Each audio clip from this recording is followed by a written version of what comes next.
Assalamualaikum warahmatullahi wabarakatuh. Perkenalkan, kami dari 4 kelompok yang berbeda. Saya Azarin bersama Audi Zahra Altafudisa. Saya Naskata Naskia bersama Asya Khairania Zahra. Saya Zerlinda Arkanuria bersama saya Nesrin Alizana Habibi. Saya Kanaya Almira Ramadhani bersama Damara Safira.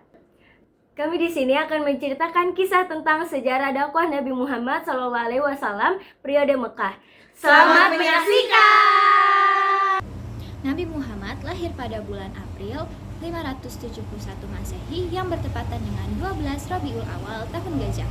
Tahun tersebut dinamakan tahun Gajah dikarenakan terjadi peristiwa penyerangan Ka'bah oleh pasukan gajah yang dipimpin oleh Abraha, yang kemudian dihancurkan oleh Allah dan diturunkan surat Al-Fil. Silsilah keturunan Nabi Muhammad masih memiliki hubungan dengan Nabi Ismail dan Nabi Ibrahim, yang dimana Adnan yang merupakan kakek buyut Nabi Muhammad memiliki keturunan dengan Nabi Ismail. Nabi Muhammad SAW lahir dalam keadaan yatim dikarenakan Abdullah, ayahnya, wafat ketika ia masih di dalam kandungan.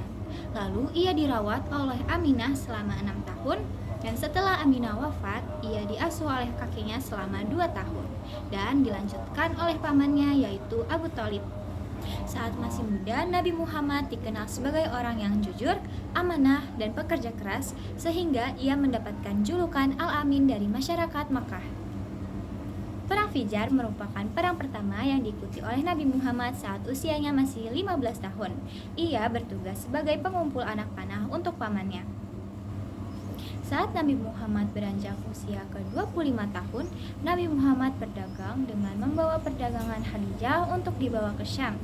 Dikarenakan kepribadian Nabi Muhammad yang baik, saat berdagang, Khadijah tertarik dengan Nabi Muhammad dan menikah dengannya ketika berusia 40 tahun dan Nabi Muhammad 25 tahun.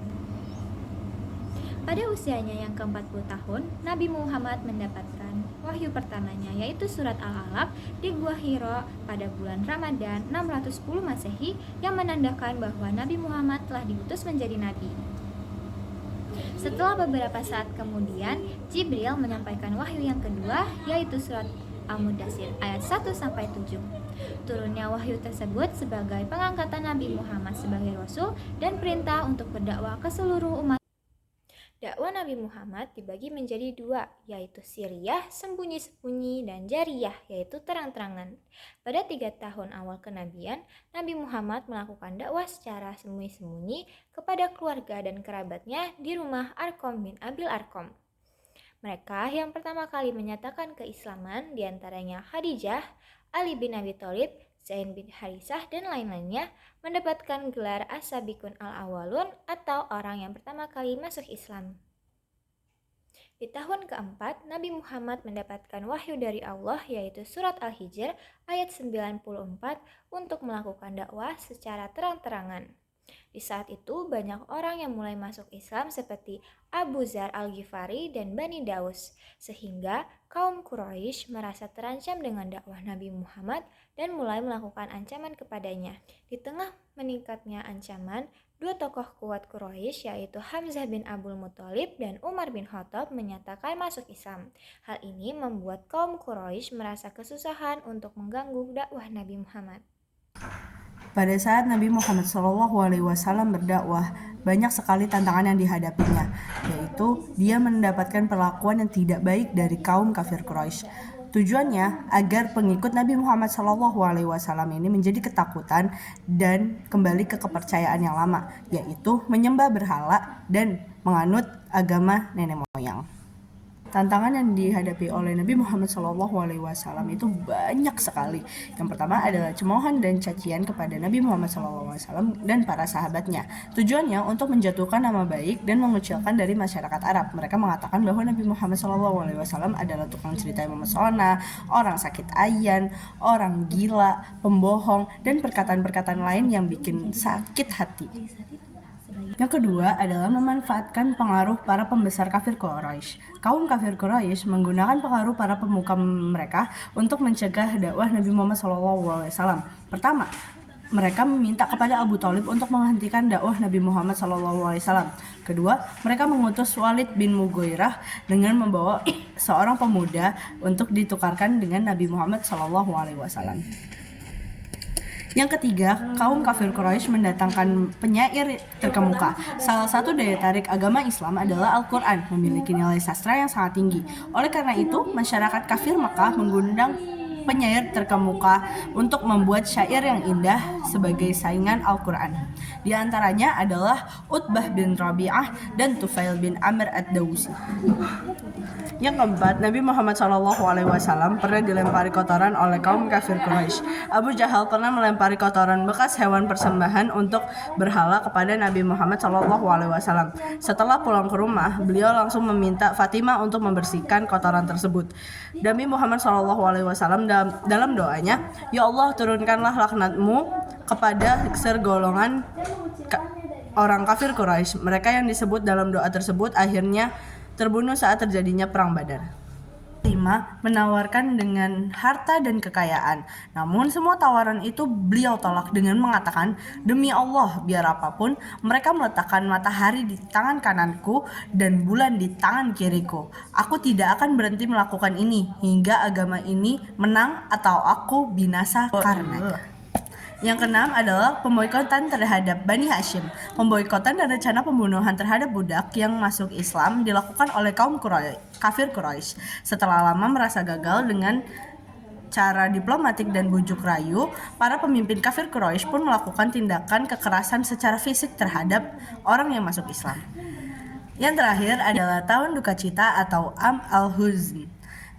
6 bulan kemudian setelah berakhirnya pemboikotan Nabi Muhammad SAW mengalami duka cita yang sangat menekan perasaan, yaitu wafatnya Abu Thalib dan Khadijah istrinya. Kisah Nabi Muhammad SAW hijrah ke Habasyah. Nabi Muhammad hijrah secara langsung, melainkan anjuran Nabi Muhammad agar para pengikutnya yang lemah dan mengalami penyiksaan dari kaum Quraisy di Mekah untuk hijrah ke Habasyah demi keselamatan dan kebebasan beribadah di bawah perlindungan Raja Najasyi yang adil. Hijrah ini terjadi dalam 2 gelombang, di mana pada gelombang pertama dipimpin oleh Utsman bin Affan dan gelombang kedua dipimpin oleh Ja'far bin Abi Thalib yang berhasil menjalankan ibadah dengan tenang di sana sebelum akhirnya ada yang kembali ke Mekah dan sebagian menetap di sana. Setelah Nabi Muhammad SAW hijrah ke Habasyah, lalu dia beranjak langsung ke Taif pada tahun ke-10 kenabian. Karena maka setelah wafatnya istri tercinta Khadijah dan paman yang melindungi Abu Thalib, Nabi berharap dapat menemukan perlindungan dan peluang untuk berdakwah di sana. Namun penduduk Taif, suku Thaqif, menolak dakwahnya dengan kejam, bahkan melempari Nabi dengan batu hingga terluka parah. Setelah penolakan dan pengayaan itu, Nabi berdoa kepada Allah agar memberikan petunjuk bagi mereka. Kemudian ia kembali ke Mekah dengan perlindungan seorang tokoh bernama Mu'im bin Adi. Bait Aqabah. Pada musim haji tahun ke-11 setelah kenabian, Nabi Muhammad SAW semenjak 6 orang pemuda dari suku Kharaj untuk memeluk agama Islam pada musim haji berikutnya, yakni tahun ke-12 setelah kenabian, setahun setelah keislaman, 6 pemuda Kharaj dan 12 laki-laki dari Yastrid. Pada saat itu Nabi SAW menyuarakan agama Islam kepada mereka. Ternyata seruan itu diterima oleh orang-orang dari suku Kharaj tersebut. Mereka menyatakan bahwa selama ini mereka hidup di Madinah dalam permusuhan dengan sesama.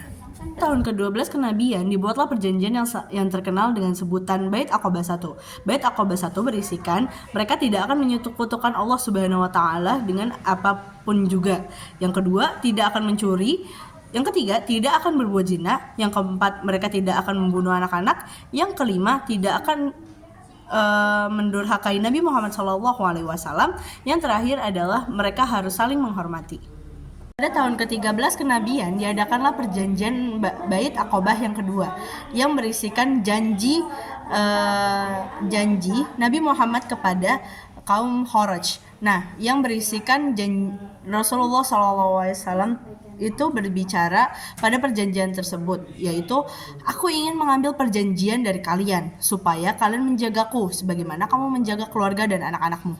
Mereka pun berjanji seperti apa yang diinginkan Rasulullah SAW. Bahkan mereka berjanji akan membela beliau meskipun harus kehilangan harta maupun hal-hal yang mereka inginkan, mereka rela kehilangannya.